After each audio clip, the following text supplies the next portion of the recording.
Welcome, everybody. I know everyone is muted when you come in. I'm going to get a slide deck showing that just shows you some of the details about the upcoming webinar. We're thrilled to have you. And we'll get started here in the next 5 minutes or so.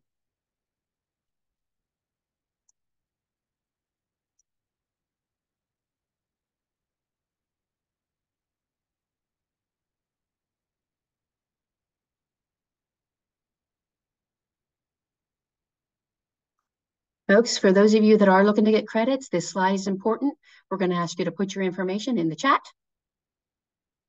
And then we have a record of that and we can follow up or use that code that was there. This slide deck will keep rolling through. There's also going to be links that we present to you throughout the day or throughout the webinar.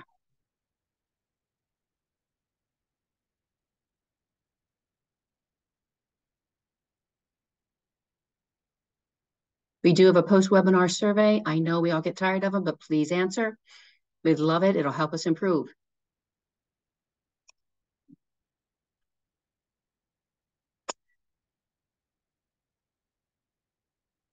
Folks, I see that people have their hands up. Is the chat not working?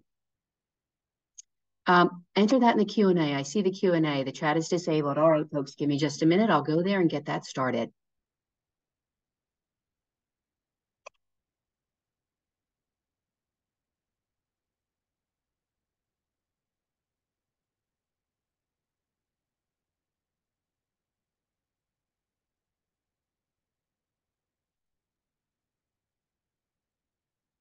All right, folks, I have changed the chat. It should be now available to everyone. So I'll keep an eye and make sure that you can put your information in there. Thank you for letting me know. Hi, Brooke. Good morning. Great. I'm seeing chats coming up. So Brooke, people are already putting in their numbers. So that's running. Perfect. All right, well, I will give us just one more minute to get started, and then I will go ahead with the introduction. And Mitchell, do you want to go ahead and start sharing your screen, or get ready to at least? We'll be getting started here in just a minute.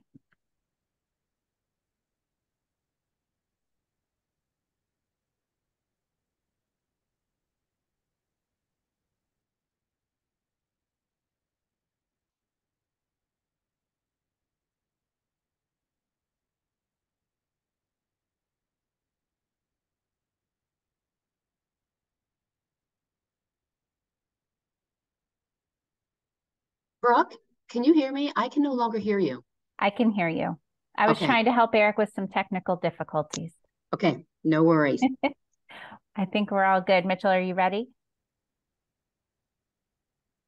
Yeah, I am here. Do you want me to share first? I don't know. Are you two using the same presentation? We will be. Eric's going to be going up first here. Okay, perfect. All right. Well, I am glad to welcome everyone to our second field trials webinar today.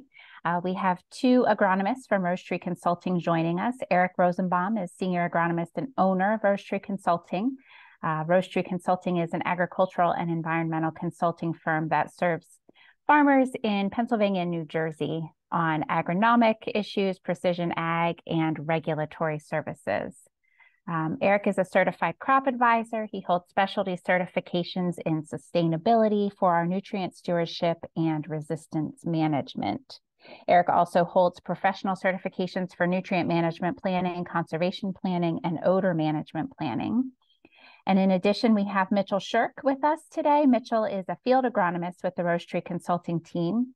He is also a certified crop advisor, and he serves as Rosetree's precision ag subject matter expert. Mitchell works with clients who are interested in exploring the benefits of prescription planting, variable rate fertility, and subfield management, and helps to facilitate some of the custom field trials that Eric and Mitchell will be talking to you about today. So if you haven't already done so, I encourage you to please put your certification information in the chat, your name as well as your CCA or nutrient management certification number so that we can make sure to get you the appropriate credits for this. And with that, I will turn it over to Eric to begin sharing his slides and get us started. If you do have questions throughout the presentation, I encourage you to put them in the Q&A. I'll be monitoring that as we go through. Eric and Mitchell, are you okay with taking questions as we go, or would you prefer those to be saved until the end? Either works for me. Yeah, either works for me. If people have questions, just ask and we'll try to answer them right on the spot. Okay, perfect. With that, I turn it over to you. All right, I'll share my screen here.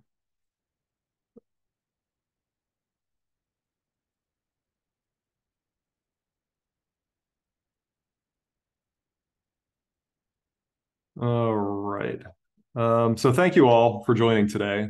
As Brooke had said in the introduction, I'm Eric from Rosetree Consulting. Second part of our webinar series. For those of you who joined last week, you heard Charlie White and Paul Easker talk about a lot of the on-farm trials that Penn State is working on. Second part of this series kind of looks at a consulting agronomist perspective, and that's where Mitchell and I come into play. And we just wanted to share with you some of the things that we're doing with our customers on-farm trials and how we're setting those trials up and how it's hopefully making a difference for our customers' fields. We're involved in on-farm trials for a fairly simple reason, right? We want to improve decision-making for our customers, and we want to increase farm profitability. Most of our customers are looking at one of three things when they're doing on-farm trials. Some of them are doing variety comparisons, which is what you see in the picture over here on the right. You have a farm that is looking at three different varieties. You have variety 1, which is in orange, variety 2, which is in purple, and variety 3, which is in blue. How they're setting this up is they have a 16-row planter. 8 rows get planted to one variety, 8 rows get planted to another variety. As they go through the field back and forth, you end up with 16-row blocks in that field that we can easily pull the data from. So variety comparisons are definitely something that a lot of our customers are looking at when they're doing on-farm trials, but we're also doing product comparisons and technique comparisons. So product comparisons are pretty much what you think they are. We're going to test out a fungicide. We're going to test out a growth regulator. We're going to test out a nitrogen stabilization product to see if it moves the needle on yield. When a technique comparison would be, we're going to study how we're applying nitrogen. Does it matter whether we're injecting it 2 by 2 or putting it as a surface dribble off the back of the planter? Things like that, just comparing techniques. Maybe timing of cover crop burn down would kind of fit into that technique comparison. We don't do research, right? Charlie and Paul do research. We're just trying to help our customers understand what's going on in their fields and solve problems. And we're very clear with our customers when we're working with them on-farm trials that this is not research, right? If you wanted it to be research, you would need a much higher level of replication. You would need a much more detailed level of setting up your trials. We don't really get into that. If you wanted to make on-farm trials a success, obviously the first thing that you need is you got to have accurate data. So the picture in this slide, right, we have our variety comparisons, which is the same picture from up above or the previous slide, but then down below is the actual yield that came from those variety comparisons. And if you were to look at that yield, your first comment is, that looks like a mess. And oftentimes it does, but it's up to somebody like Mitchell to go through that data and pull it out and extract the data that we want from the locations that we want to get the right comparison for our customers. So it absolutely starts with accurate yield data, but there's a lot of other things that you might need throughout the course of the year to make an on-farm trial successful for you. You may have to go in and get pest ratings. For instance, slugs. You're going to do some kind of a trial and there's going to be parts of the field where you have more slug feeding. You're going to want to know that. You're going to want to know what those numbers are, what the emergence rating is for your corn. Crop safety or crop response from any product that you apply is important data to have, just like harvest moisture and standability. So throughout the year, right, when we're getting on-farm trials set up for customers and then working within those on-farm trials, it's not just as simple as, hey, let's plant it and let's harvest it. There's a lot of other things along the way that we have to look at to make sure that the data we're getting out is accurate data and that it's good data. And so a lot of in-field scouting that goes on and evaluation. So just wanted to highlight that and raise that up as an important part of on-farm trials. Tools of the trade are fairly simple. Up until recently, like in the past 10 years, almost all the on-farm trials were done using weigh wagons and scaled grain carts. Today, you definitely notice a shift towards precision ag technologies. And this presentation we talk about today is going to focus exclusively on precision ag technologies for on-farm research trials. So last time, Charlie focused a lot on limitations for on-farm trials. And I also wanted to touch on limitations as well, because whether you're a researcher doing on-farm trials or whether you're an agronomist working with your customer to set up trials, there are a lot of limitations that you have to watch out for. First one I'm going to highlight is equipment. And to give you an example, that like the sprayer in this picture is probably 90 feet wide, and their harvest platform on their combine is 30 feet wide. So I've got an area of this sprayer out here that is 30 feet that the combine is going to harvest that without any problems at all. I've got 30 feet over here on this side of the sprayer. Combine's going to harvest that without any problems at all. And I've got 30 feet right here in the middle where I've got two wheel tracks running right down the middle, which is going to skew my data like crazy.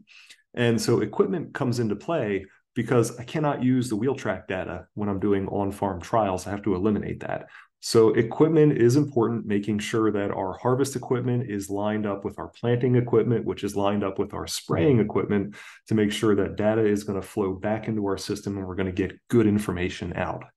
You also want to make sure that the planter you're using is up to par, that your sprayer is calibrated. You guys get the idea. Equipment's pretty important. Operator skill set, certainly a limitation. We have to make sure that if we're doing on-farm trials based off of precision ag, that the person in the combine knows how to operate the monitor, knows how to pull up the right field and do all the things on the computer to make sure that information is going to flow back into our system so that we can figure out the yield differences. Time is really important. I put this picture up there intentionally. This is triticale right when it's starting to pollinate, right when it's starting to flower. And right when it's starting to flower is exactly when we need to put a fungicide on triticale to keep head scab and vomitoxin levels low.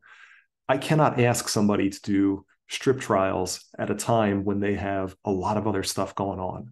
And so when we're looking at the type of trials that our customers want to do, we're looking at the times of the year where they have extra time to do these trials, because I can't ask them to do one more thing during their most busiest time of the year, because the timing of the trial is going to be off and it's going to skew our data. So time's a big one too. Field variability, we're going to spend a lot of time in our slides talking about field variability.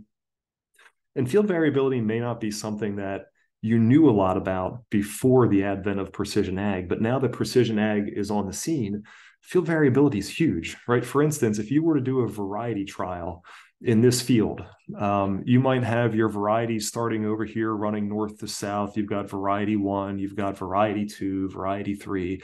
By the time you get to variety 4 and 5, you're planting them right down this zone of red. And that's a low yielding area. And so now you have in-field variability negatively impacting your trial because you didn't know field variability existed.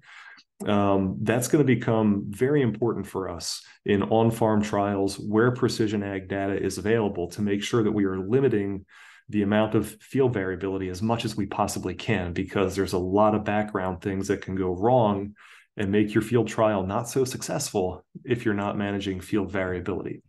And the last one I would put up is low level of replication. Charlie pointed that out last week. We're going to point it out again. Low level of replication is a limitation for on-farm trials. This AgriGold yield plot is a 2023 yield data that they just did 2 weeks ago in York County. And it's at least 17 different varieties in that test plot. And the yield is going to range anywhere from 270 to 223. So like 47 bushel yield difference. But you don't know, did this 223, was that 223 right over top of this red spot? We don't know a lot of information behind the in-field variability that went into this plot. And so one of the ways that AgriGold is going to address the low level of replication in their on-farm trials is to do it at multiple locations throughout the state, so that they may do the same research plot 8 or 9 different times throughout the state of Pennsylvania. That's how they're addressing the low level of replication. Our customers may not have the ability to do that, to address low level of replication. Maybe we're going to take a product and we're going to test it out on 4 or 5 different fields, and that's how we address low level of replication. But there's issues with that. So I definitely just want everybody to be aware when you see some of the on-farm trials that farmers are doing, and it's only 1 or 2 fields. What you can say is that the product worked in this one field in this one year, and we really don't know how it's going to work over many fields and many years, because we just don't have that level of replication to say that. So a lot of time spent there, but I'm sorry. All right, so I wanted to go through an example, just talking about how we get fields set up. This is a field, it's a farm that I do scouting for. They've got enough precision ag data right now that we are going to do variable rate planting for them next year, right? So 2024, we're going to do variable rate seeding. We're going to pick a variety. We're going to variable rate it across the field. But we're going to do some on-farm trials here to compare a flat rate seeding versus a variable rate seeding. So a little bit of background on the field. It's 35 acres. It was in rye this year. After the rye came off, they planted a multi-species cover crop. Next year, our yield goal is going to be about 180 bushels. Our plan is we're going to plant the same variety, right? Because we're going to do an on-farm trial to compare flat rate seeding versus variable rate seeding. So we've got to use the same variety and eliminate that variable. So our flat rate planting is probably going to be somewhere in that 29,000 plant per acre. And our variable rate planting is probably going to be 3,000 seeds on either side of that average. So 26 to 32.5. And we're just going to alternate it across the field, right? The yellow strips are going to be our flat rate. The blue strips are going to be our variable rate. And it's going to be a simple on-off script as you go across the field to put that in. And after we're all done, we're going to be able to have data on this 35 acres on the difference between flat rate and variable rate. It's going to be pretty fun. The farm's pretty excited about it. I'm pretty excited about it. There's a lot of things that I need to look at before I can get the data out to call it success. So whenever we're setting up on-farm trials on a farm, there's a couple of steps that we're going to take to make sure we get the right data from the right place. The first thing I'm going to do is I'm going to go back and look at imagery, right? Current imagery. So right here, I've got the Google Earth image from September of 2020. I know that in 2020, that farm was planted to corn. You don't really see a whole lot of variability in this field. Maybe you see a little bit of a ridge right here. Obviously, the top part of the field was planted to a different crop. But when I use the September of 2022 Google image, wow, does it all pop, right? Now you can see all the variability that's naturally occurring in that field. Really good information to know where am I going to get yield data from. So historic imagery, right? The different times of the year, different crops, whether it's a soybean crop or a corn crop, what does the previous management look like? All that's going to be important for figuring out where our comparisons are going to come from. For me, the best image that I can get to figure out what kind of variability I'm dealing with is an image that was taken during the later vegetative, early reproductive stages of a crop during a year where we have stress. Last year we had stress. Soybeans show that stress really well. This is a great image to use to set the stage for what kind of underlying variability I've got in that field. I can look at other kind of background data. Let me see if I pull up here. Yeah, okay. This is the type of background data that we're going to have after we're able to get yield data. And you're going to be able to develop maps like that based off of multiple years worth of yield data or multi-layered NDVI. In this case, I developed the map using multi-layered NDVI. So I took satellite imagery over the past 5 years from a early reproductive stage, whatever crop was in that field, you take the early reproductive stage satellite imagery and you overlay that into a multi-layered layer.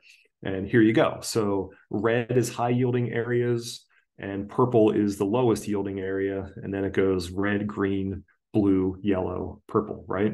So now you can see how yield is spatially differentiated throughout this field. It's going to be very important for understanding where we're going to get our yield data from, right? Because it may not be as simple as saying we're just going to alternate flat rate and variable rate 100% across this field and just with a click of a button get all the data that we need, because we've got a ton of variability going on in this field.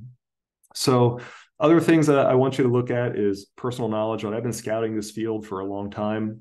I know there is a concentrated flow in this part of the field. I probably don't want to get data from there. There's compaction, right, in the end rows. I definitely don't want to get data from the compacted end rows. We got deer damage and tree shading over in these areas. I don't want to get data from those areas either. And right here, I've got a rock outcropping that is so severe that the planter can never get plants in the ground. I don't want to get data from there either. So by the time you figure out all the areas where you don't want to get data, the areas where you do want to get data may be pretty limited. So here we go, right? I'm going to break it down. I want to get data for a variable rate seeding on-farm trial from yield stable environments and from variable yield environments. And so I've got two spots right here where I have yield stable environments. I've got this area right here, which is this green area. That's a yield stable environment. And then I have this big pocket right here, which is also a yield stable environment. Those are going to be great locations to drill into data and get really good information on, does variable rate seeding pay for this operation in a yield stable environment? All right, so we're going to drill down, not taking the whole field, but taking a very small part of the field to get that data. Second thing I want to look at is I want to look at this yield stable area right here. I've got a high yielding yield stable area and a low yielding yield stable area, that purple area, right? Very low yielding, but stable in yield. And I've got this division line between the two that is very stark. So it's going to be a great place to drill into data and figure out, how does variable rate seeding work in a high yielding stable environment versus a low yielding stable environment. So now we're going to have information on stable environments. How does variable rate seeding work? But the name of variable rate seeding really indicates that it's maybe not supposed to be used on yield stable environments. It's supposed to be used on variable yield environments. And I've got a great variable yield environment right over here in this corner. So yes, by the time we get done with this project next year, I'm going to have 35 acres worth of data comparing 17.5 acres of flat rate versus 17.5 acres of variable rate. But I'm going to drill down into these specific areas to get better information on how the field trial goes.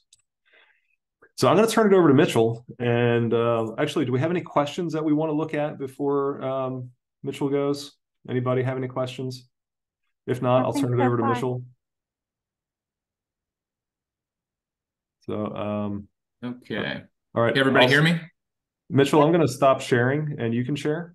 Sounds good.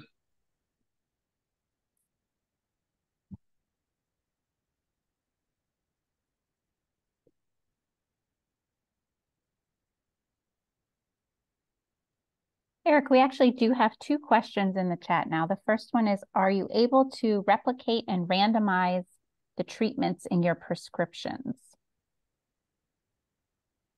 Ooh, I'm going to let Mitchell answer that one. Sorry, Brooke, I was a little bit distracted getting this set up. Can you repeat that question, please? Yep. Are you able to replicate and randomize the treatments in your prescriptions? You absolutely could. I think it just comes down to the initial setup. I don't know a better way to answer it than that. The answer is yes, but the how is probably going to be different case to case. And then the second question, and I'm not sure which of you is best equipped to answer that, but how do you see NDVI zones compared to yield history zones? Ooh, that's a good one.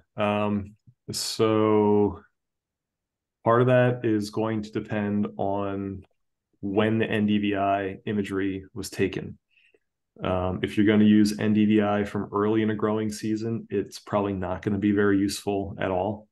If you're going to use NDVI during a reproductive stage of growth, it's going to be more useful. There are different layers that are useful in precision ag, and there are different layers that maybe are not useful in precision ag. For instance, the soil layers, the Surgo data is very limited in precision ag outside of drainage and texture. NDVI is very helpful because it does give you spatial variability through time. That's super useful depending on the quality of the NDVI. So I don't know if you have any thoughts on that, Mitchell. I think you hit the nail on the head. We've seen many cases where you take multiple years of the same field with NDVI images over that time and overlay that with multi-year yield analysis. And there's very similar trends as far as where the high, medium, and low yielding environments are within that field location. So there's definitely some parallels. I think that, to me, that means it's a great tool to use if you don't have yield data on your farm. However, if I had my personal preference, I would want to see yield data if possible, because I think it's hard to beat that information on your own farm.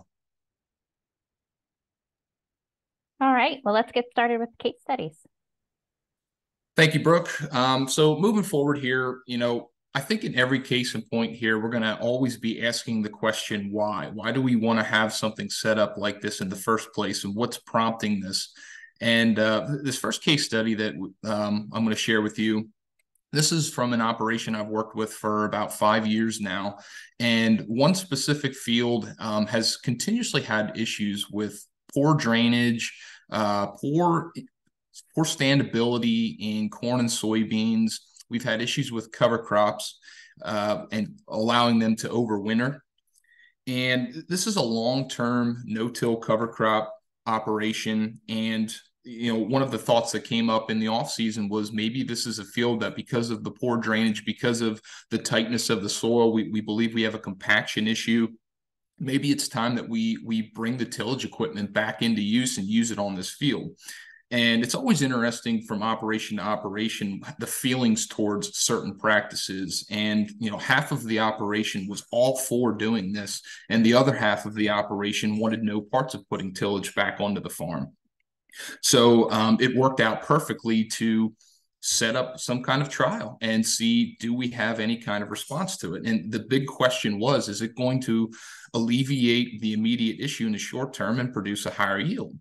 And the secondary part of that, and more of a long-term approach, is if we disturb the soil using tillage, and just to refresh you, the tillage that was used was a chisel followed up with a finishing disc to smooth the field out. And if we disturb the soil in this case, are we going to see a diminishing return over time? Is that disturbance in the soil going to cause any other additional problems? There's a lot of obstacles in a situation like this, as there is with any, on-farm trial, so to speak.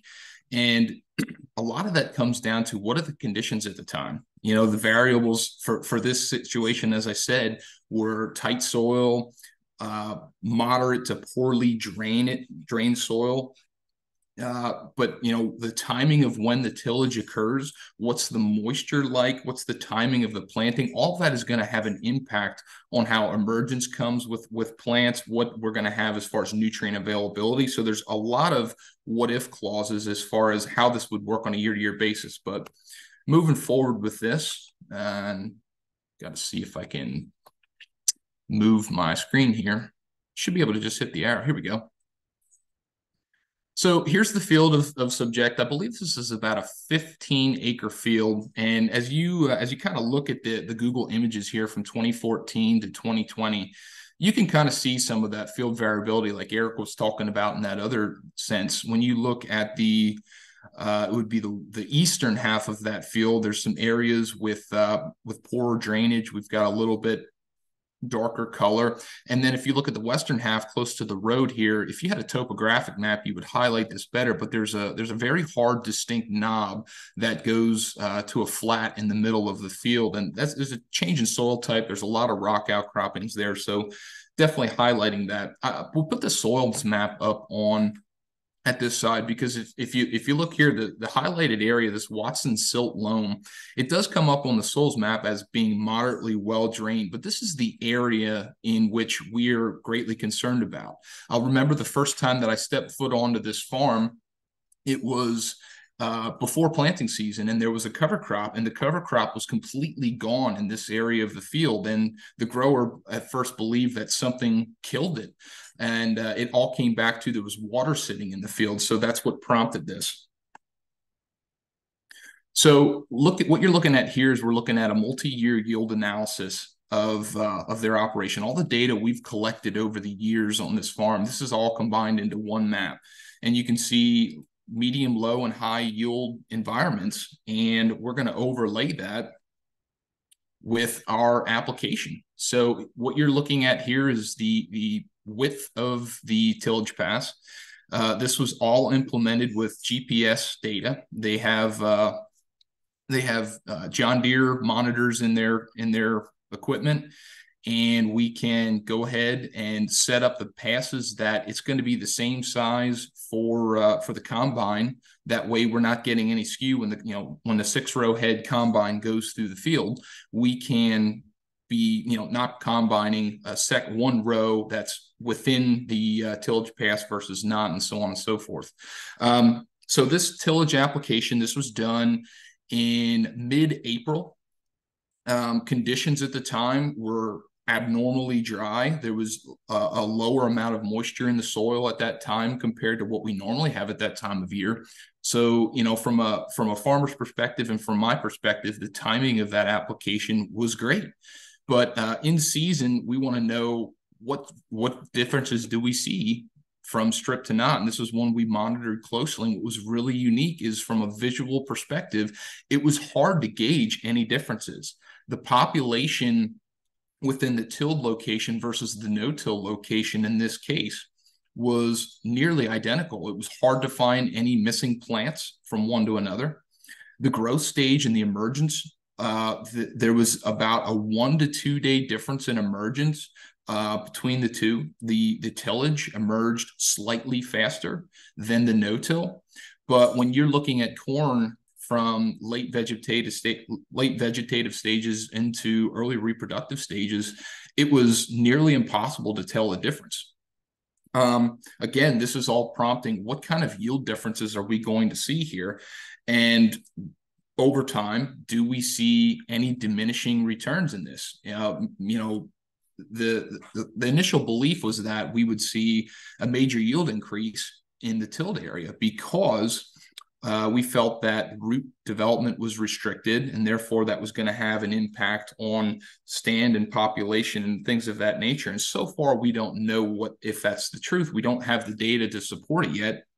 But again, going back to asking the question why, what would cause it to yield more in one case or not? And I think one thing that I would like to note is if we would see a yield response one way or the other, and we're not seeing it from a population standpoint, number of plants per acre, or from emergence and growth stage development, is it possible that we've got difference in nutrient availability or rooting development? So these are a lot of the whys that we ask.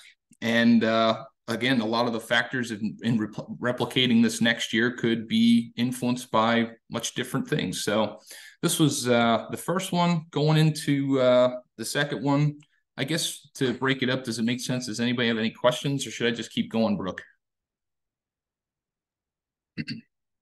I don't see any questions in the chat right now, so I think we can just keep going. And if people have questions as we go through, I'll pop in and interject. So feel free to add those to the Q&A or into the chat if you do have questions as Mitchell's going through these case studies.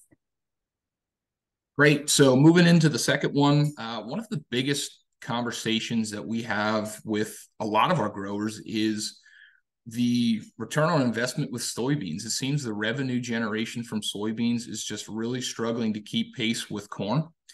And, that is always going to beg the question, what can we do to try to drive soybean yields and therefore drive profitability? And I think the big thing that we ask is, what can we do, but what can we also do that's not going to make a major change in management that is going to cause headaches or things to juggle that we're not used to. So the big thing comes down to, in most cases, is are there products or are there things we should be trying to address these stagnant soybean yields? And again, some of the obstacles we're going to run into a situation like this with this fungicide application is, do we have the timing appropriate for this application? Things that can hurt us in that application, for instance, is if we've got weather that impedes us from being able to reach that R3 growth stage for soybeans. R3 growth stage, we're beginning to pod. There's one pod on the uppermost 4 nodes of a plant. And do we have the timing appropriate for that? Year to year, the weather patterns that we have are going to have a great impact on the diseases available in our fields. We've got monitors now that are going to give us an idea, or models, I should say, that are trying to predict what the potential disease pressure would be like in crops. And that can be different year to year based on the amount of moisture and temperatures and such. So one case in point what we did on this field, again, looking at the aerial imagery, lot of variability here, and that is all, I believe, relative to wet spots. If you look at that 2018 imagery, a lot of those areas that are like a light shade green or in concentrated flow areas or saturated areas, and you can kind of see that rolling over into the background information of 2022. And it shows up on your multi-year yield analysis map. This particular field, I believe we're looking at about 10 years worth of data, back and forth corn and soybeans, and those high, low, and medium yielding areas really show up like to a T where we've got those high saturated areas. So again, like Eric was talking about earlier, we're going to want to make sure that whenever we pull this data, we're going to be doing it from a stable environment.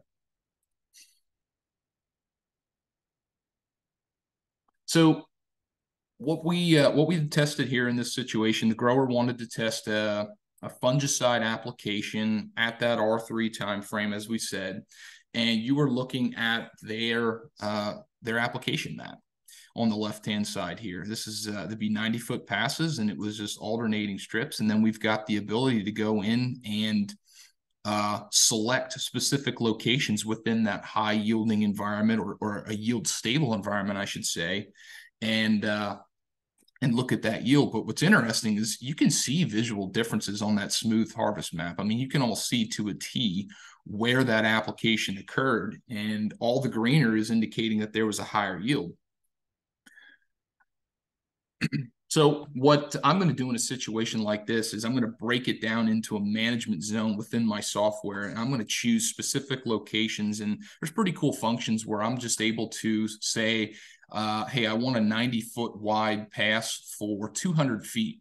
And I want to replicate that size across 6 of these checks. That way I've got 3 with an application and 3 without. And, as Eric was talking about too, we can break this down even further. And, since this is a 90-foot sprayer, we can take this into 30-foot increments and take out those wheel tracks that we were talking about and get as accurate a data as possible. But this was an application to prevent late season diseases, which are going to have impact and yield. Back to the in-season scouting, it's important that we're not just doing this all from the computer. You can't be boots on the ground in this situation. I make the joke of, how do you not know that sometime between you planting and doing this yield estimate that you didn't verify that the neighbor's cows didn't get loose and go in this field, making it make an issue in your field, right? So in season, verifying your population, verifying the consistency across the field is going to be really important for any of this.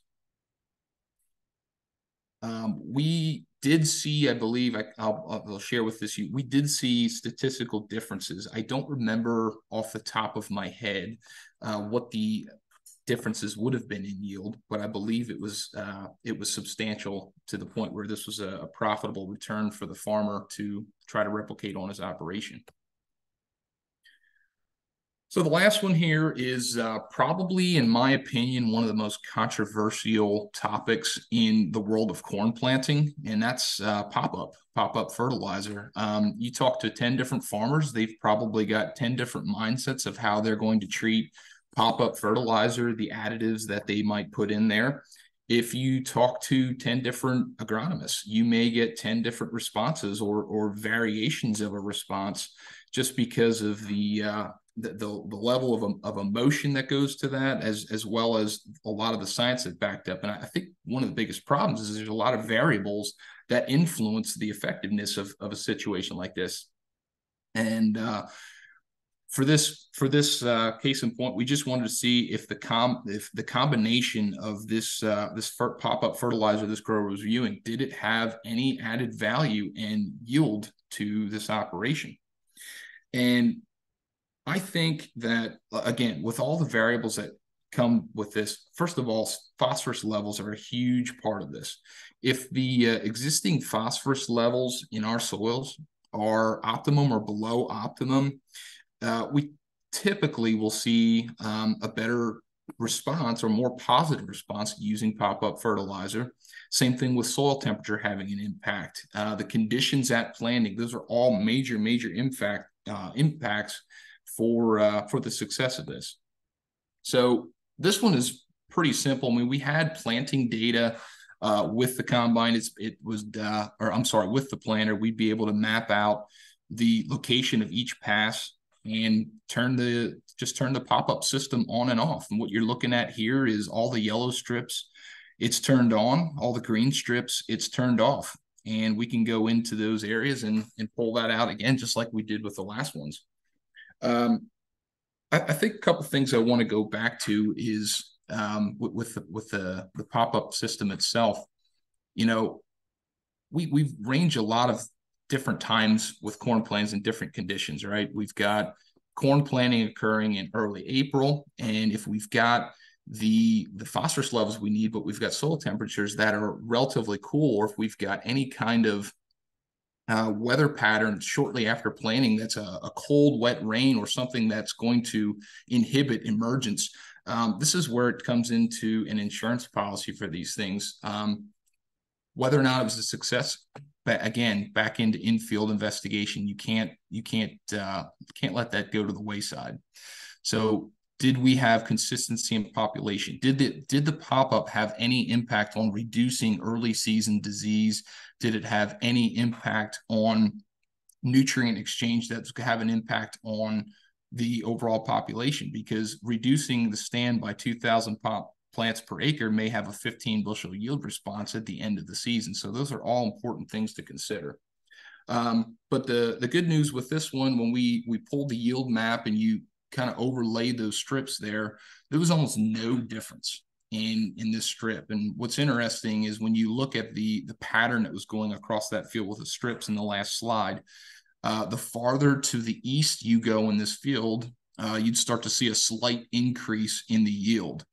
And that was, that's a similar pattern to what you'd see on a year-to-year basis, because it's approaching an area of the field that historically yields more. But when you look at it from a strip-to-strip basis, the average between the two was non-existent.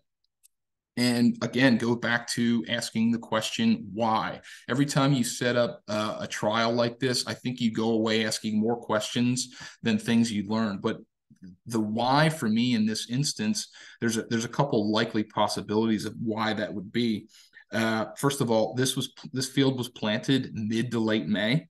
There was average to above average soil temperatures. Everything would have been above 58 degrees. There was no major cool rain events or anything like that nature that would have had any kind of environmental impact on the emergence of the plants.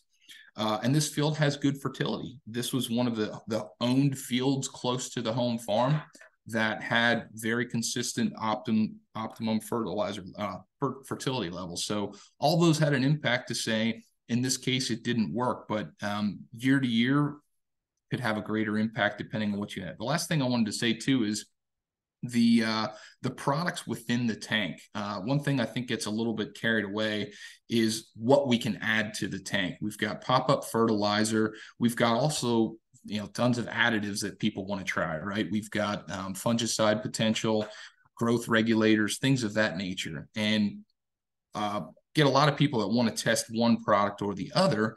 However, if you have a yield response, but you've got it all combined in, you're never going to know what caused it. All you're going to know is that your mix that you turned on and off had an impact. So things to consider. We run into that a lot. Maybe we've got a pop-up system that somebody's used for 10 years and they feel they have really, really good luck with it, but maybe they want to see if they can take it to the next level. And making those changes and setting it up on a farm trial can be difficult. And I think the reason it's difficult is because we've got times a year where you've got optimum windows to plant, you've got optimum windows to harvest, and farmers have a mindset and have a need to just go when the time is right to get things done. I do think that precision ag and the technology here is going to have a greater potential to do things like this in the future. Not that we can't without the technology, but I just think it has better potential because as you're going, it's collecting the information for you, and it's reducing the risk of bad data collection or bad handwriting or losing a paper in the planter tractor, things like that. So I think that's all I got for you for this. All right. At this time, unless Eric, you have anything else you wanted to add as some closing remarks, but we can open it up for questions. You can pop those into the Q&A or into the chat. Thank you both, Eric and Mitchell, for the presentation there. And I appreciate the clarity of, that what Charlie and Paul do and what they discussed last week is research. What we're doing in the field here as a consulting agronomist team is really just trying to answer some of the questions that farmers have on their specific situations. And, doing that as scientifically as possible, but understanding that it's really more to entertain and ascertain answers to questions that they have out of curiosity and trying to continuously improve their operations. So does anyone have questions that they want to ask? Or Eric, do you have anything you wanted to add? I think I would add, I think most of the people on the webinar today are probably in the nutrient management world and working as conservation professionals. And sometimes it's hard to connect the agronomic side of things to nutrient management or nutrient use efficiency.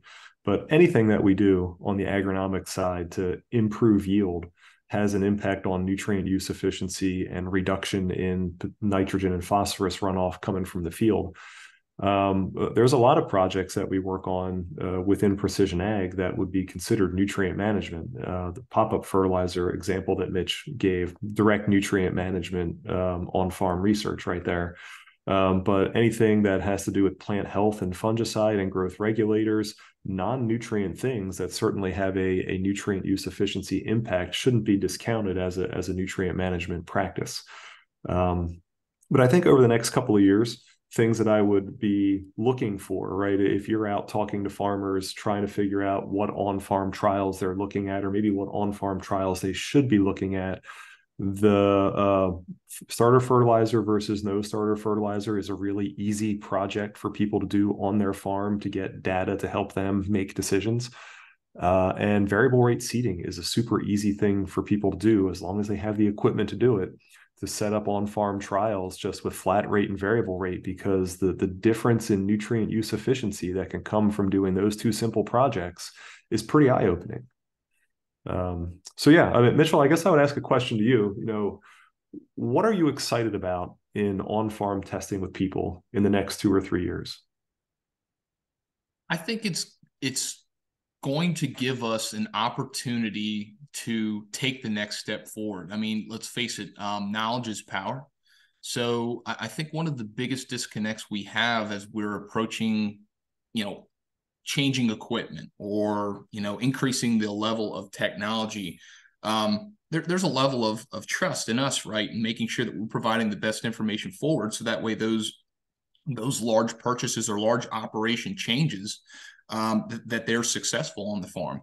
So I think what I'm excited is just seeing the development and that shifting gears in doing more things like this, and making sure that we're addressing variability in a way, because we've proved to ourselves that the potential for profitability is on the farm, just based on the amount of variability we have, right? But the implementation is the hardest part. How do we implement it to an accurate level and make that profitable? And that's going to be that's a tricky thing to do on farm to farm. Some operations it's easier than another, but that's probably one of the things that I have that excites me the most, is seeing the adoption. And just I think it's going to open up a whole new gate, a whole new world of thinking. Taking the more profitable areas of a field and maximizing that. From a nutrient standpoint, one thing that I've noticed the past 5 years that has been really cool is showing that there's been, in a 5-year span, that there may be a section of a field, maybe a tree line, maybe a saturated area that we haven't been able to have any level of profit on in the last 5 years. So that asks the question, what are we doing in that area of the field? Does that give us an opportunity to do something else with it? So a lot of things like that, just opening up our eyes to what is actually happening in the field at a specific location, rather than just on a per field border basis.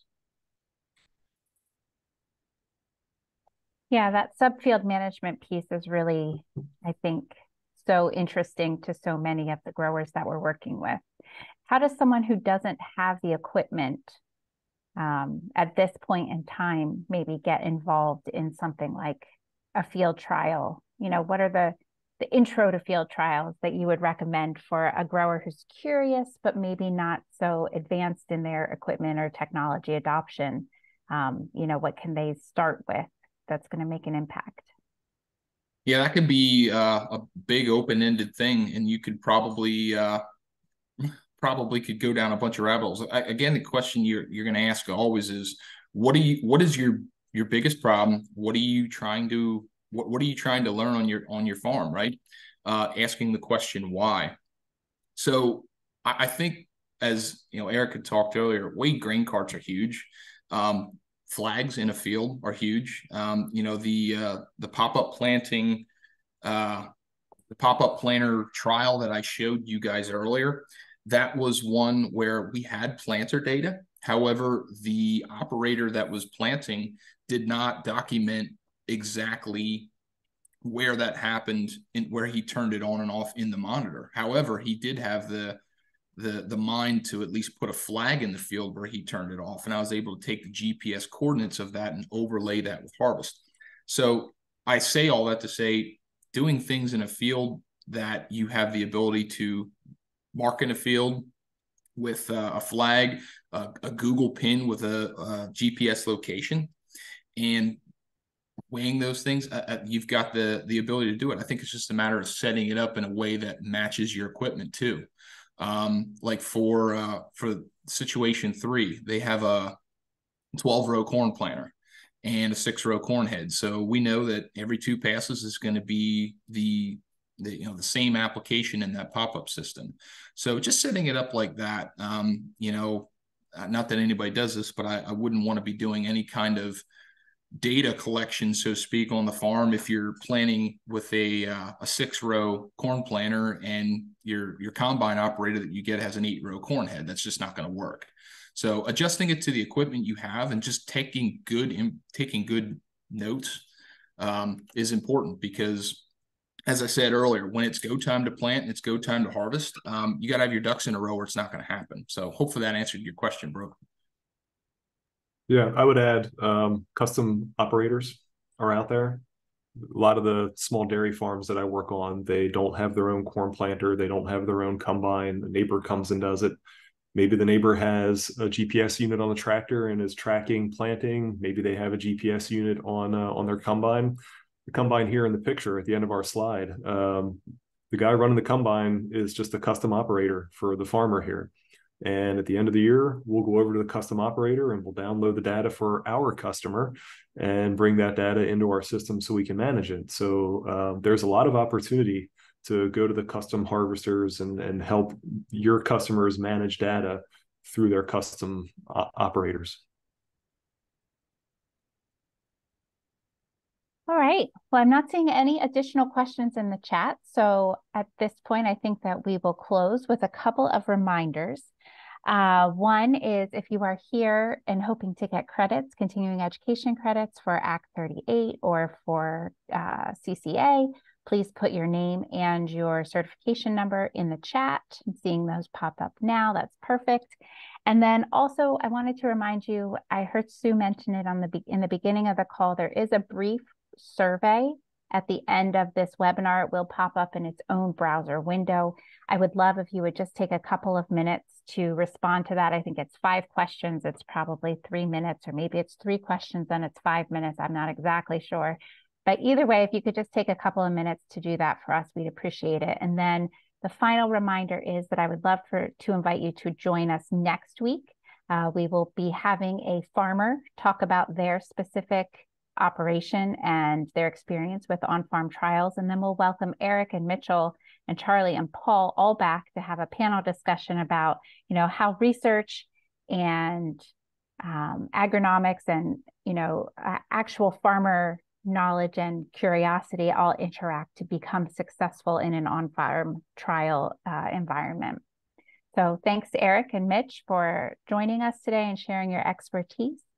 And again, if you have any other questions, you can feel free to pop them in the chat now. We can follow up afterwards, or you can reach out to Eric or Mitch at their contact numbers listed there on the screen.